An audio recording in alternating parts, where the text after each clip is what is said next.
আজকের এই সংসদে অনেক তরুণ সদস্য এখানে আজকে এসেছেন। আমিও বয়সে একটু বেশি হলেও আমিও তরুণ। আমার জীবনে এটা প্রথমে এই সংসদে ঢুকা, সুতরাং আমিও তরুণদের একজন। এই দেশের সংসদ এবং সংসদীয় রাজনীতি সত্যিকার অর্থে খুব কম সময়ে কার্যকর ছিল। অল্প যেটুকু সময় ছিল জনগণ তার সুবিধা পেয়েছে।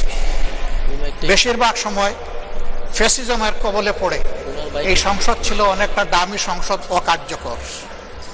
এবং আপনি যে বিরল সম্মানে আজকে ভূষিত হয়েছেন, এই জায়গায় অভিভাবকত্বের দায়িত্ব যারা পালন করেছেন অতীতে, তারা নিজের উপর, সংসদের উপর, দেশবাসীর উপর, গণতন্ত্রের উপর, মানুষের অধিকারের উপর তারা সুবিচার অনেকেই করতে পারেননি।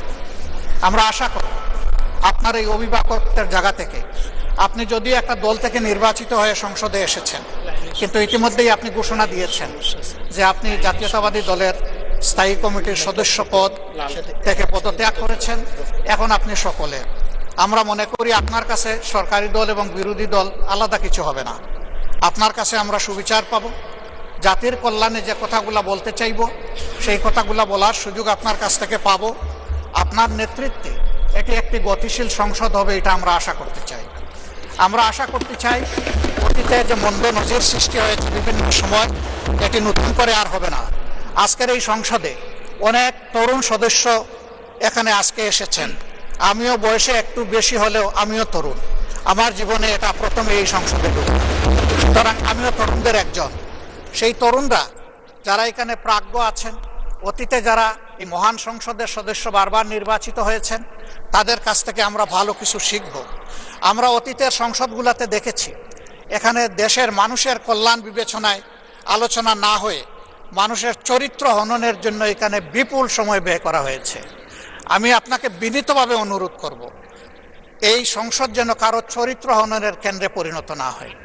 আপনার কাছ থেকে কেউ সামান্যতম সুযোগও যেন এই ব্যাপারে না পায়। আমরা চাই এই সংসদ শুধুমাত্র জনকল্যাণে প্রতিষ্ঠিত হবে এবং পরিচালিত হবে। আমি আস্থাশীল, গভীর আস্থাশীল, আপনি একজন লড়াকু মুক্তিযোদ্ধা, আপনি পারবেন ইনশাআল্লাহ এই সংসদকে সফলভাবে নেতৃত্ব দিতে। আমরা আপনার সঙ্গত প্রত্যেকটি বিষয়ে কথা দিচ্ছি, আমরা আপনাকে সমর্থন দিব, সহযোগিতা দিব, আপনার জন্য দোয়া করব। আমরা আপনার কাছ থেকে শুধু ইনসাফ আশা করব। আপনি যদি এই সংসদের উপর ইনসাফ করেন, তাহলে 18 কোটি মানুষের উপর ইনসাফ করা হবে। কারণ রাষ্ট্রের গুরুত্বপূর্ণ 3টি অঙ্গের একটি হচ্ছে সবচেয়ে গুরুত্বপূর্ণ অঙ্গ।